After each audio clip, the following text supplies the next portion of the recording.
Uzun yillardan buyon Xitoy doiralari har xil vositalarni ishlatib, Sharq Turkiston xalqini milliy biriktirish va birlashtirish nomida assimilyatsiya qilishga urinib keldi. Bu vositalardan biri bo'lsa, Xitoylar bilan Sharq Turkistondagi Uyg'urlar va boshqa turk xalqlari o'rtasidagi to'yni umumlashtirishga urinish. Xitoyning ijtimoiy aloqa suplarida ham bahirlangan sinlarda Xitoy bilan Uyg'urlar o'rtasidagi to'yga naq pul, uy, yer va ishga o'rilish yordami bilan ta'minlaydigan uchurlar bor. Yaqinda doyinga yo'llangan bir senda bir Xitoy mundaq deydi. Agar Xitoylar Uyg'urlar bilan to'y qilsa, davlat ilhom va madad beradi. Har yili mukofotlaydi. Bolalarning o'qishida va uy setib olishda imtiyoz bilan ta'minlaydi. Mukofot xili yuqori deyiladi. Xitoy o'lkalariga erlar tezroq kelinglar.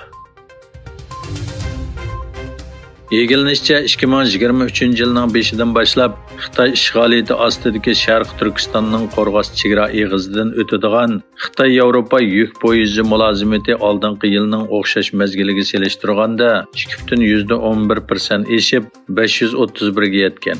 Xitoy Xalqaro radiosining xabariga qaraganda 27 yanvargacha qo'rg'os orqali o'xshamagan davlatlarga avatilgan yukning miqdori 697,200 tonna bo'lib, oldingi yilning o'xshash mezgiliga selishtirganda 18,93% oshgan.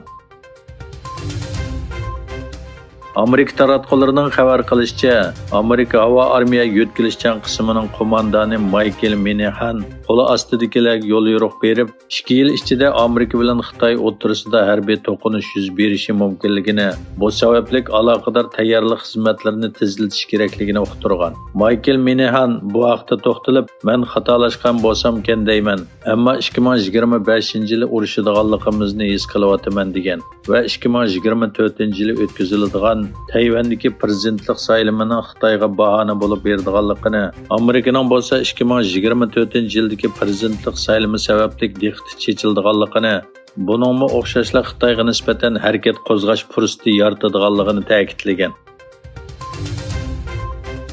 Qirg'iziston bilan O'zbekiston umumyuzlik strategik sheriklik munosabati o'rnatdi. Qirg'iziston prezidenti Sadir Japarov ziyoratga kelgan O'zbekiston prezidenti Shavkat Mirziyoyev bilan Bishkekda uchrashib, umumyuzlik strategik sheriklik munosabati o'rnatish to'g'risidagi xitobnomani imzoladi.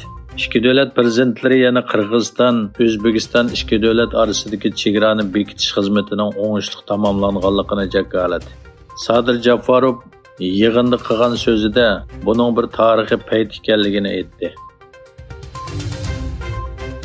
Amerikadagi Cumhuriyetçiler Partiyasining bir qism parlament a'zolari Amerika bilan Tayvanning diplomatik munosabatini asliga keltirish haqida qonun loyihasi sundi. Amerika ovozining xabarida bildirishicha, Amerika Avom palatasidagi 20 nachaga yaqin Cumhuriyetçiler Partiya a'zosi Amerika prezidentini Tayvan bilan diplomatik munosabatni asliga keltirish, vaqti o'tgan atalmish bir Xitoy siyosatini oxirlashtirishga chaqirgan qonun loyihasini o'ttirg'a qo'ygan. Mazkur loyihani Cumhuriyetçiler Partiyasining Avom palata a'zosi Tom Nipani va Pensilvaniya shtatidagi Cumhuriyetçiler Partiyasining vakili Scott Perry qatorliqlar 25-yanvar o'ttirg'a qo'ygan. Amerika, Yaponiya va Gollandiya bilan Xitoyning o'zak sanoatiga qarshi turish haqida kelishim tuzdi. Bloomberg agentligining xabariga asoslanganda, Amerika, Gollandiya va Yaponiya bilan bir qism ilg'or o'zak ishlab chiqarish mashinalarining eksportini cheklashga qo'shildi. Shundaqla bu kelishim bilan tammojni kontrolligini texmi oshirish uchun kelishimni uzartishga bo'ladiganligi bildirildi.